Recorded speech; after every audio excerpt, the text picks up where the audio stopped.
Good evening, everyone. Thank you for joining me on School Sojourn. Jeffrey is under the weather tonight, and I would ask all of you to, kindly send some loving, healing energy his way. He's just had a hard week, I think, more than anything. And, talk about class being in session. Class is in session. What a week. Last Friday night, when I joined you, I told you about my wonderful visit to Kansas City and then my wonderful visit to the farm, and they happened back to back. And I thought that was about as much as I could stuff into a week.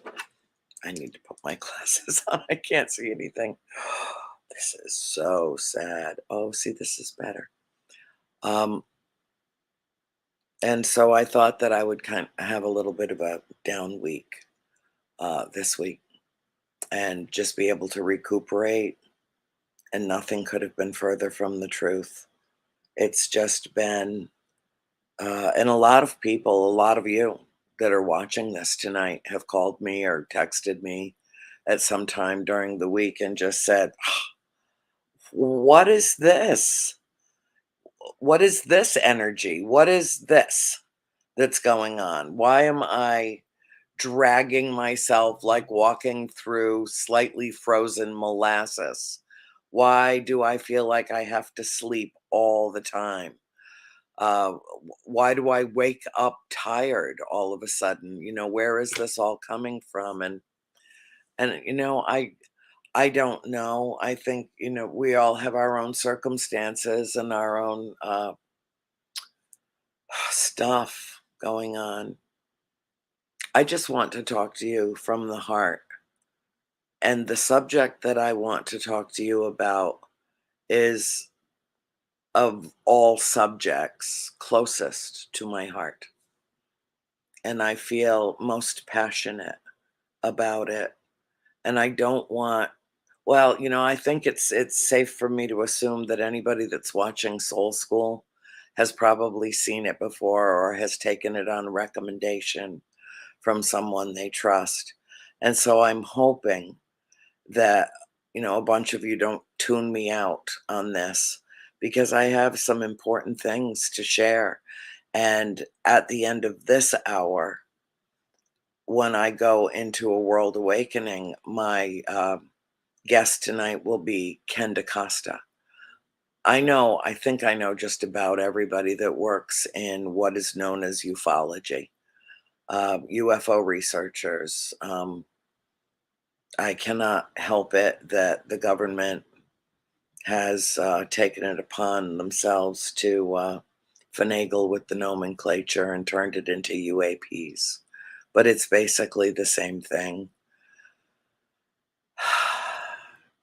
This is happening.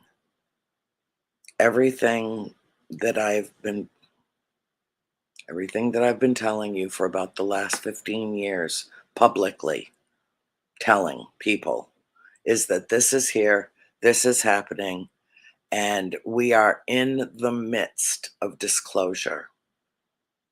Within the next couple of years, I think that we'll have a cascading effect of information. And I used to be one of these militant, Steve Bassett said I'm rogue.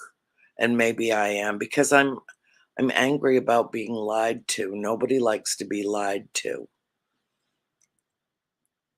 I don't think it's a matter so much. I'm very conflicted about this because I don't think that it's a matter so much that the government, the Department of Defense, the military,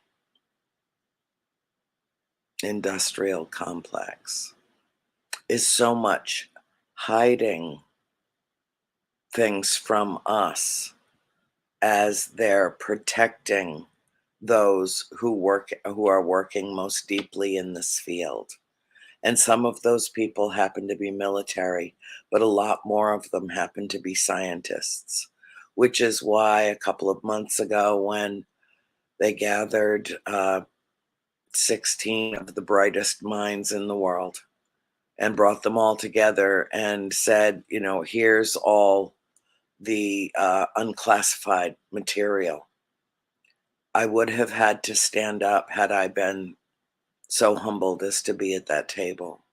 I would have had to stand up and say, this is an all or nothing proposition. Show me everything, or I don't want any part of it, because now you are selectively choosing what I am allowed to analyze. And there's no scientific basis for this. There's no comparative analysis that can be drawn. And it's insulting. Now, had it been necessary for that group to have certain military clearances, then take the time to get the clearances, to vet these brilliant people who are academics, who are, our best and brightest scientists, our greatest thinkers. Take the time to vet them and clear them, and then give them what you've got. Otherwise, it's insulting, in my opinion. I don't know everything, but I do know a lot. I know what I know about this subject, and having been a contactee now for well more than 50 years, I can say with surety that in terms of that contact and the nature of it, it is as loving, as giving, as enlightening, and as enthralling as anything I've ever felt here on earth. And I know that we are loved. I know that I am loved. There's no question about that. And the interaction, the engagement that occurs in terms of messages that I receive and encounters that I've had, have led some people to kind of turn away because they were following me because, ghosts. Well, that's just a dimension. Some quantum mechanics and quantum physicist says that's fourth dimension, considered fourth dimension in the scientific world, those that acknowledge that there could be a spirit world. And this is different, and this is everything. And it's the most important thing that's ever happened in the course of all of human history, to have full, unfettered disclosure and to end the disclosure embargo. Will happen in our lifetimes, collectively, barring a, runaway bus. It seems to me that we're right on the verge of great knowledge and understanding, but that this, I have finally come to terms, and I'll have to talk with Ken about this later. I have finally come to terms. My third eye is throbbing. Oh, God. I have finally come to terms with the notion that it's supposed to happen this way, or it would happen some other way. When I was watching the hearing on, well, first of all, my phone exploded with I don't know how many different links to the hearing. I'm like, I wanted to put a group message out to the cosmos. I'm watching it. Bless you all. Thank you all. I'm watching it. And as I was sitting here with my sister and we were observing this, what seemed, a relatively rational, straightforward hearing on a subject that really matters, I was asking myself, would I have seen anything like this 5 or 10 years ago? No, no.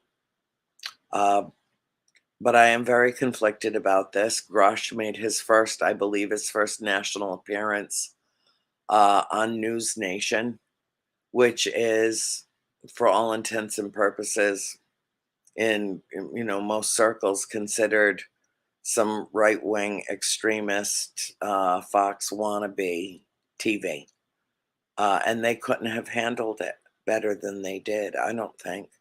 And they interviewed people of note, and they interviewed Ben Hansen, who I know and adore. He's such a lovely man. Um, and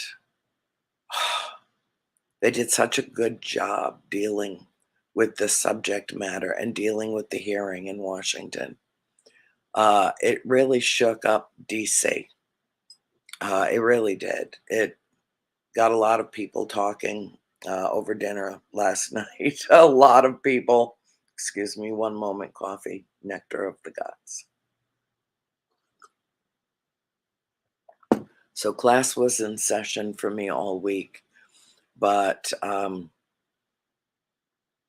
in some ways, I felt like I was in big picture for the good of society, grad school,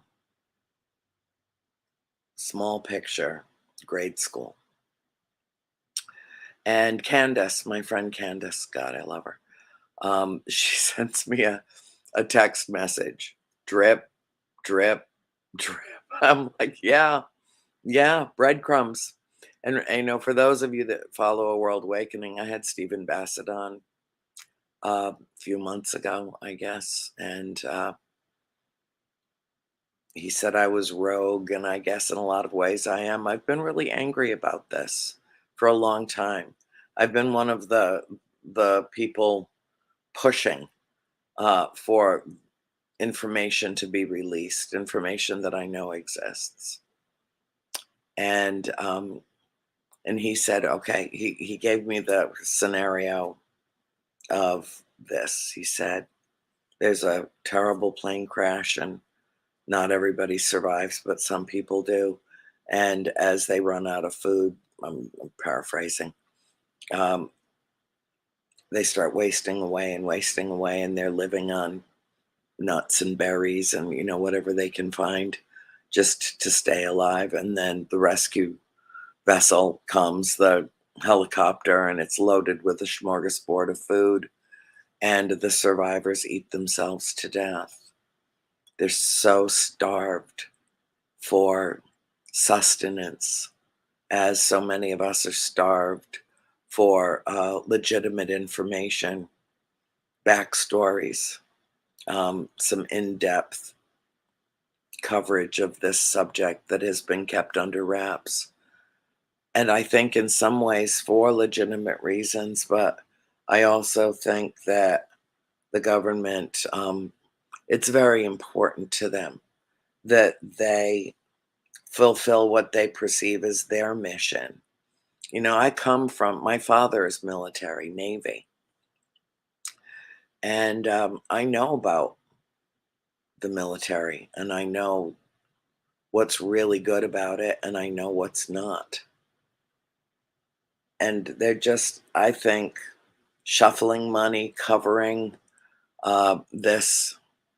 I'm not a conspiracy theorist. In fact, I make fun of conspiracy theorists sometimes, which does not reflect well on me. I should be respectful to everybody, but sometimes I'm sorry. Italian lasers, are you people kidding me? All right, that said, um, but this is not a conspiracy theory, you see.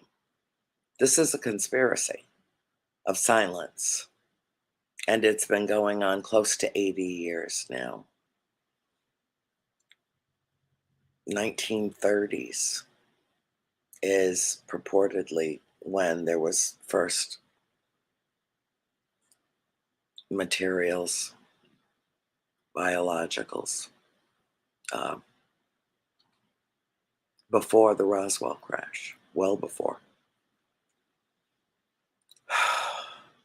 This is too important to keep from humanity, but this is too important to share fully with humanity. This is going to have to be put out in a way that I find abhorrent, uh, like feeding pablum to babies, one little spoonful at a time. And that makes me sad. It makes me angry. There's so much that we could be accomplishing, so much we could literally, as a planet, just leap into a higher level of consciousness as one, come to understand our full realization of oneness, come to understand that we are all holding hands with each other all of the time, and that there is true beauty in this world, and we live in a world worth salvaging, and we live as the human race, I think, something worth salvaging. And I'm deeply disturbed by the amount of time that it has taken for this to seep in, and the insidious ways that people have been quote unquote educated about extraterrestrials. I do not call them aliens. They are no more alien to this planet than we are. So the more I think about this, the more I look at this. Oh God, I hate to admit that George R. Lopez could have been right about this. Former military intelligence, so cocky, so sure of himself, so absolutely on point and belligerent and pragmatic to a fault and argumentative. And we have had some fallings out on this subject, George and I have. I mean, really, we mix it up. And the more I consider this, the more I look at this happening, the more I think he's probably right that people aren't quite ready for this. I mean, this week, okay, you want to talk about going to school? 3 men with some of the highest clearances that can be achieved in our government came and spoke openly as so-called whistleblowers about things that they had either seen, experienced, or knew of from direct and authoritative sources. And what they dropped on, Grush particularly, dropped on America and the world on Wednesday. And the world was watching, make no mistake. Everybody else is just as curious about this as we are. They are, from all over the world.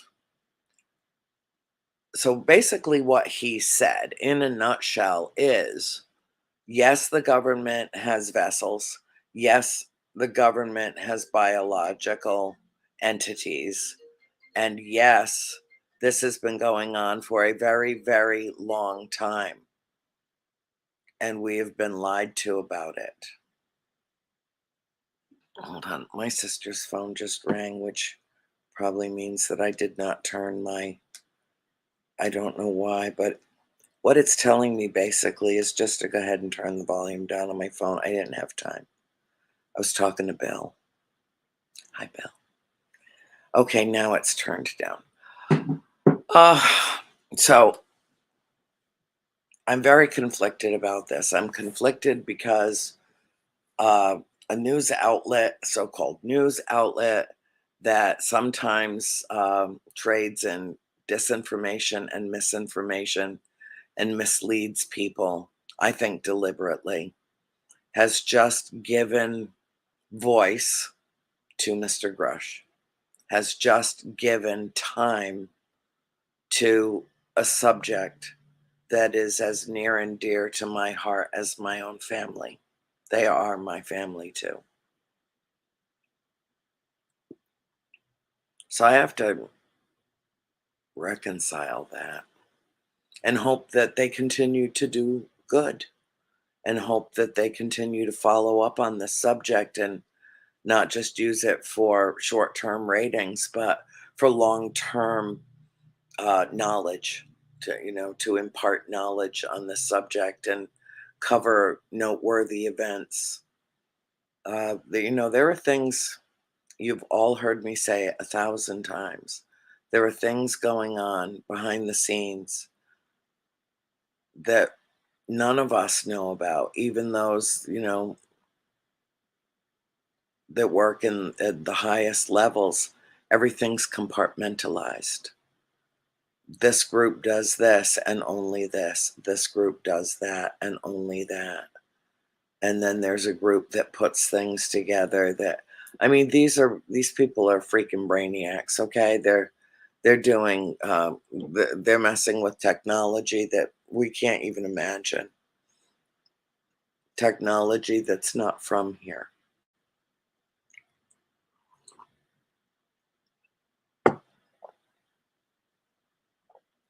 And in the halls of Congress on Wednesday, that got said out loud for the first time.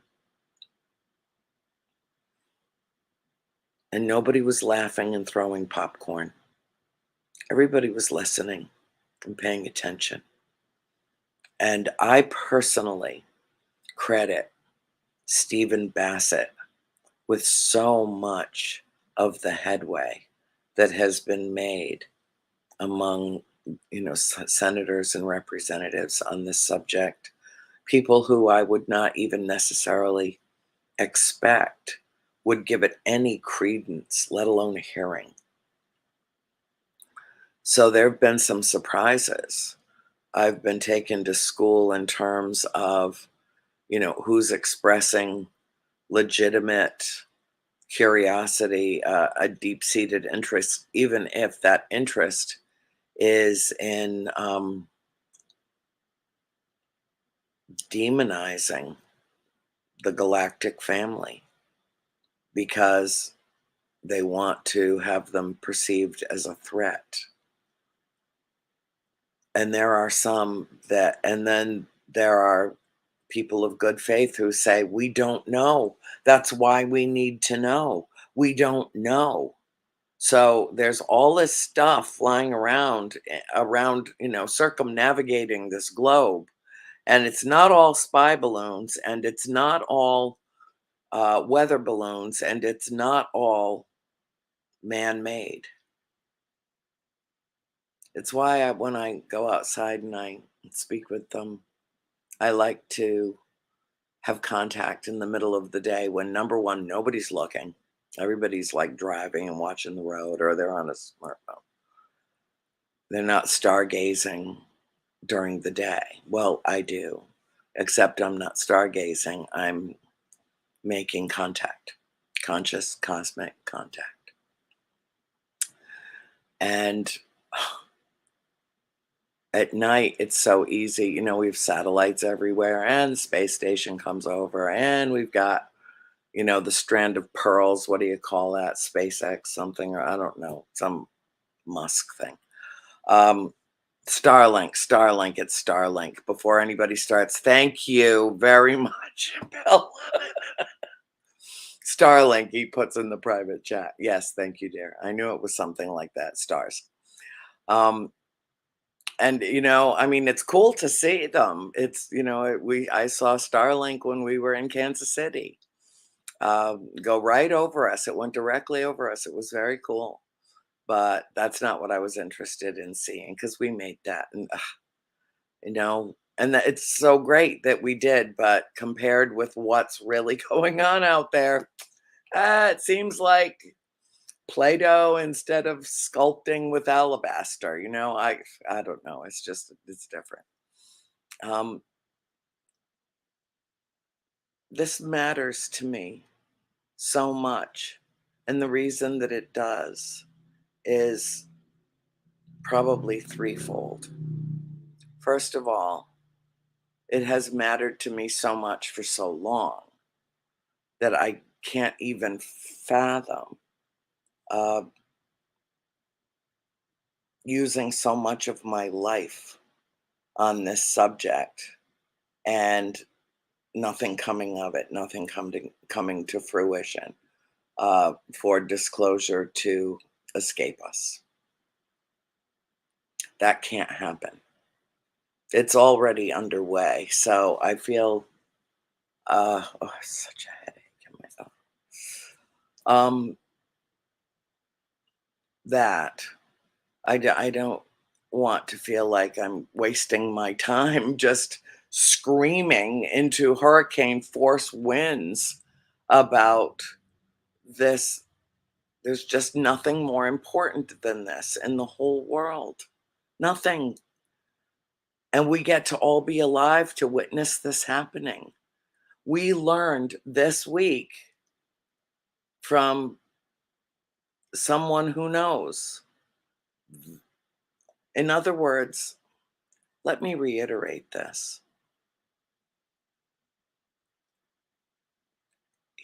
Rush has already been to several uh, upper echelon people in the government.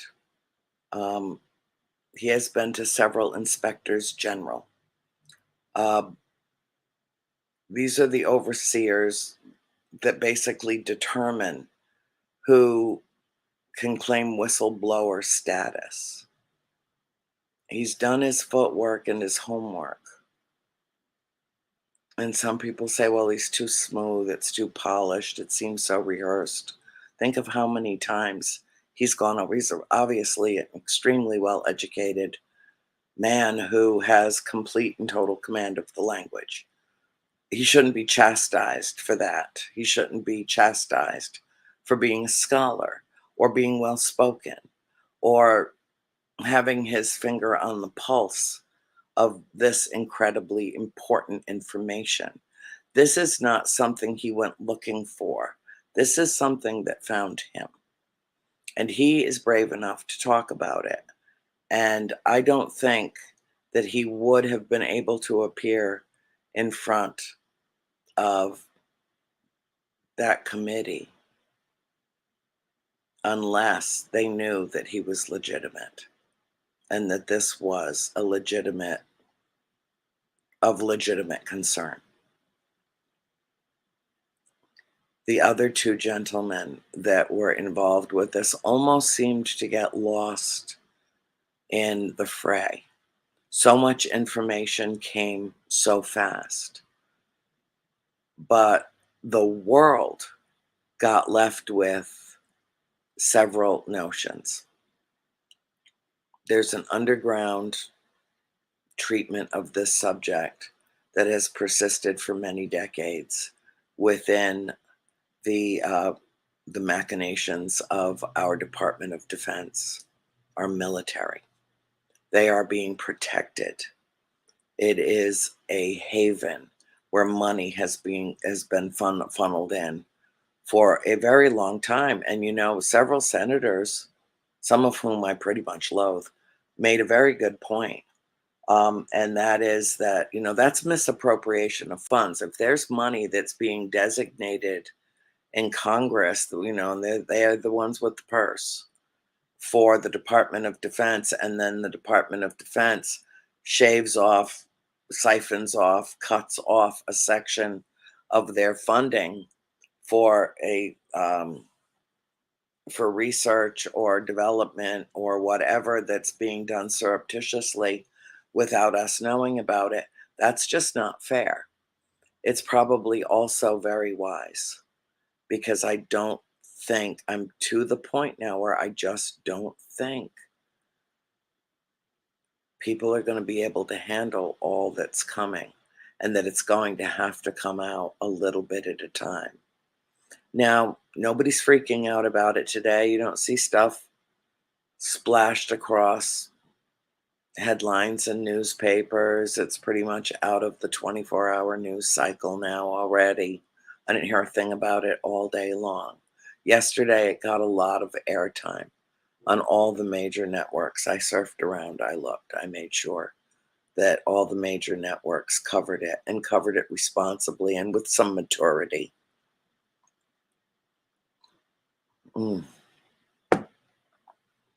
But now it's like, Out of sight, out of mind. Well, it's never out of my mind, never. It's a part of who I am. And I, in many ways, rely on the messages that I receive to lift me up and bring light into my life and to smile to my face when things feel very dark. And I know I'm not wrong. And it's not because I can't be wrong. Oh, I have been wrong about so many things in my life. I have made so many mistakes in my life. I have made so many miscalculations and misjudgments and trusted the wrong people. And, and all of us have. Fix this. That. It's called life. It's how you live and learn.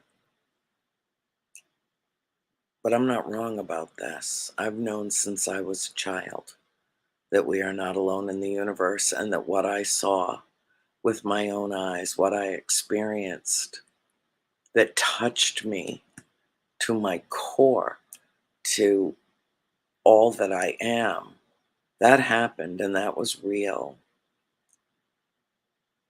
And the details of it all these years later are so impaled in my mind that just thinking about it can bring me right back to those moments when I experienced what I did. I didn't talk about it until I was in my 40s. Started sharing it with people that I trusted. No, 30s, 30s. Well, no, some in the 20s too. I've really been talking about it pretty much ever since it happened, but to select people. I mean, I was already in trouble enough in high school because of the ghosts and spirits thing. I almost got thrown out for that. Imagine if I had started talking about extraterrestrials, I would have never made it to college. Isn't that a shame? We can watch it when I'm in high school. We can watch that on the Twilight Zone and Star Trek and how many movies and War of the Worlds and all of that's okay, but not allowed to talk about it in school with your classmates or ask anybody if they've ever seen anything that's particularly strange in the sky.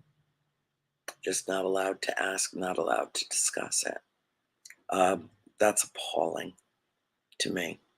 It's as appalling as children in Florida being taught that there was some intrinsic advantage to being a slave. It's just as abhorrent. But that's where we are. And this subject juxtaposed against that tells me that we're not ready. I mean, we're living in a day and time where books are being banned, not just in Florida, in a number of different states. Pulitzer Prize winning books, things that really educated people. And the people that are banning them all went to schools, colleges, and universities where they had complete, total, utter access to everything that had ever been printed in the written word. And now, suddenly, these supposedly extremely well educated people who are running school systems from coast to coast have decided that it's not okay to learn everything that you can. It's not okay to be exposed to all different elements of life. It's not okay to read subversive poetry. It's not okay, to learn. Um, that's what we're up against. That's why George is right. This is why George is right. I don't want any of you to tell him that I said that. We have an agreement. Never hear the end of it. But I just don't think we're quite ready. I don't. And I think that we individuals who have had experiences, are the point of disclosure. And I think the more that we talk, the more that we share our experiences, our contact, our conscious cosmic contact with each other, the more we bring something out of the darkness into the light. And that ultimately, we collectively who have had experiences, contactees, or some describe us as experiencers, which is really not technically a word. Uh, and UAP. I feel like the Department of Defense hijacked our UFOs, just hijacked it, this whole subject matter, and renamed it, and then reclassified it. And then now let everyone who's watching this ask yourself, reclassify or declassify what? If there's nothing to see here, nothing to be discovered, nothing to be learned, nothing that already exists in our possession, why all the hoopla? Why are people leaving military service, coming out publicly? I really do believe, I could be wrong. Tell me if I'm wrong. I'm open to discussion. But I really do believe that these were the ones that were chosen to take the word out, put the word out. Elizondo and a number, Avi Loeb from Harvard. I don't know for sure. I don't know them personally. So I would have to ask them and look into their eyes when they answered me. But I feel like if they're not chosen as, those that are willing to fall on the sword and go out into the public and risk that exposure, I also know that people have died to keep this secret. I know that. And when pilots, military or otherwise, refuse to discuss this subject because they're terrified of losing their jobs, they're terrified of being threatened, they're terrified, fear becomes the common denominator here. Not only potentially fear of the existence of extraterrestrials, also fear of how we're relating to them, fear of each other, fear of disclosure, fear of even sharing.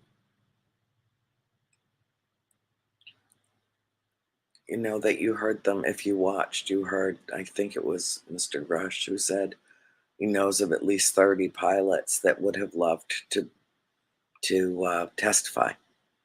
And they didn't because of the fear factor. I do not discount that. I understand it.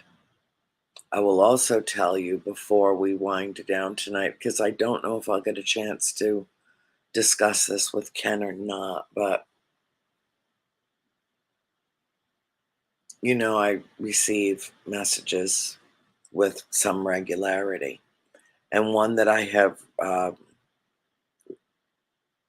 there's been a certain repetition in several of the messages, and one of them in particular um, only serves to validate and vindicate George.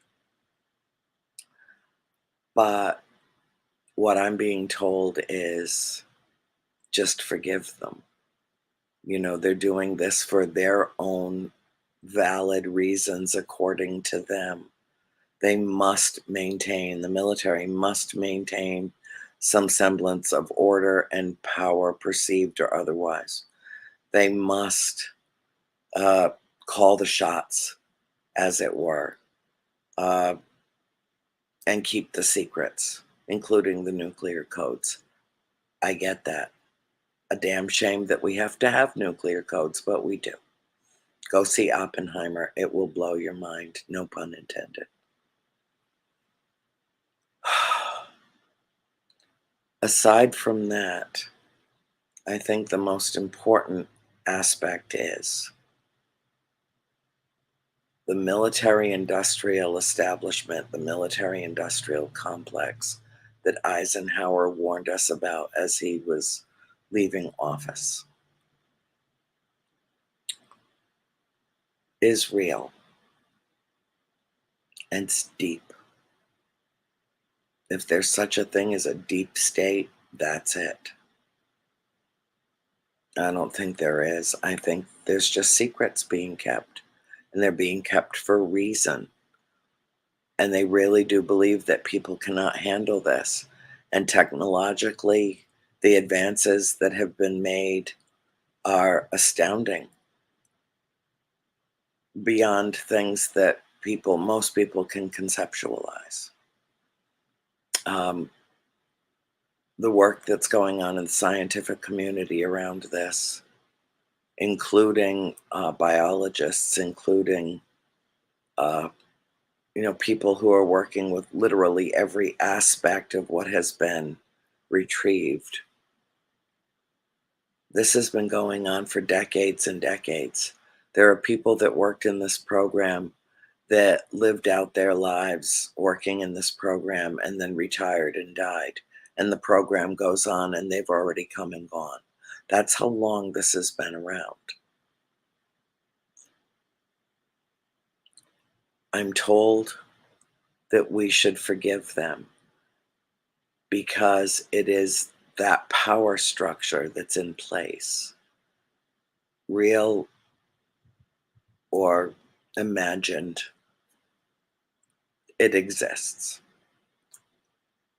And we don't want a situation where all of this information comes pouring out and we start gobbling up the loaf of bread and start choking on it. We have to slowly, surely, one thing at a time, digest what we are being given. And I don't mean we, me. I don't. I mean, I normally lump myself in, with everybody, but not on this subject. We societally are not prepared for what's to come. We need to get prepared. I don't know what that light is above my head. That's very strange. I don't know what that light is above my head. Do you guys see it? What is that? Oh, well. Uh, we have to be prepared. We have to be emotionally, psychologically, spiritually, intellectually prepared for what is coming down the pike for us soon.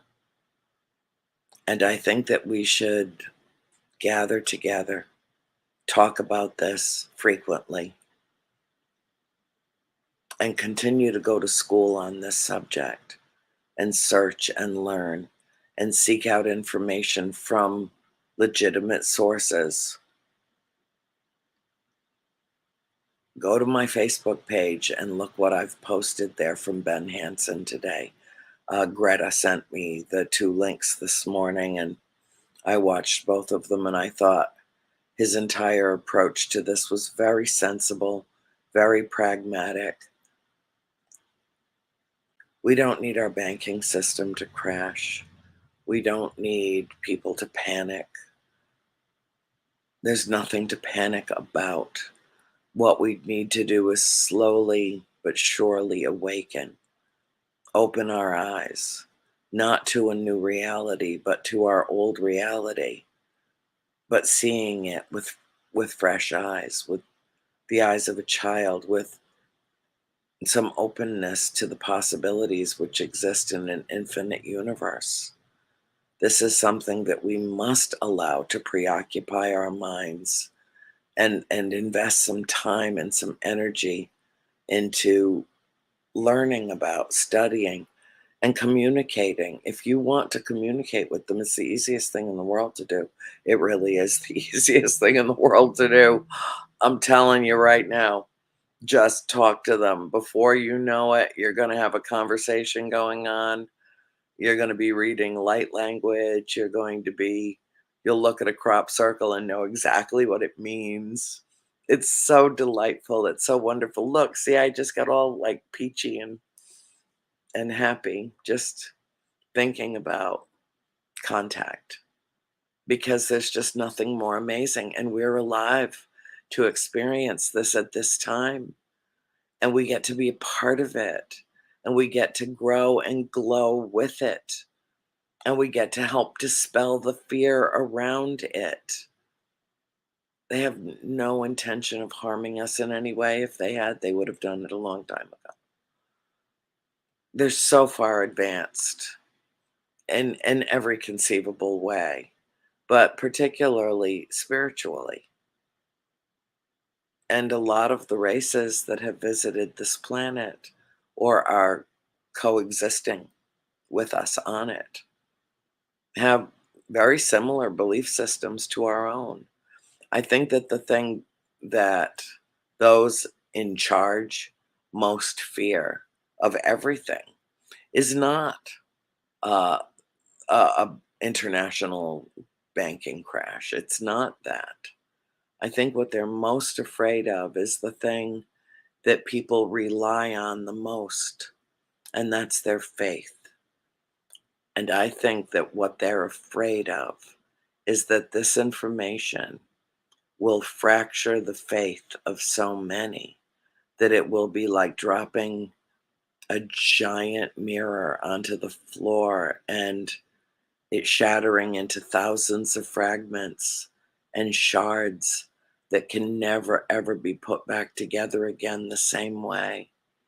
And isn't that what spiritual ascendance is about? Isn't that what spiritual growth and evolution is about? My heart breaks every day, every single day. My heart breaks over and over and over again every single day. And as Leonard Cohen said, there is a crack in everything. That's how the light gets in.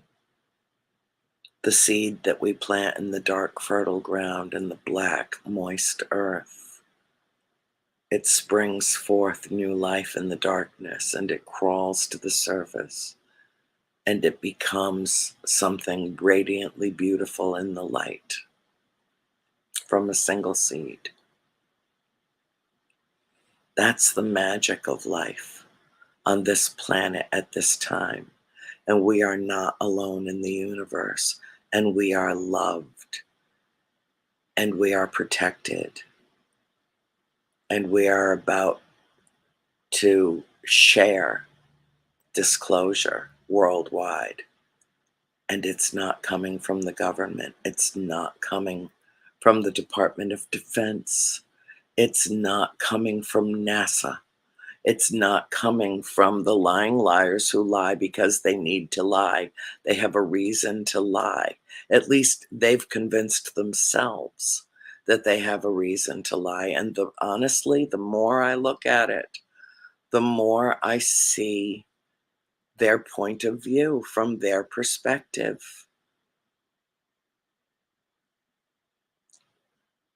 And I want this to all completely happen before I perish from this planet.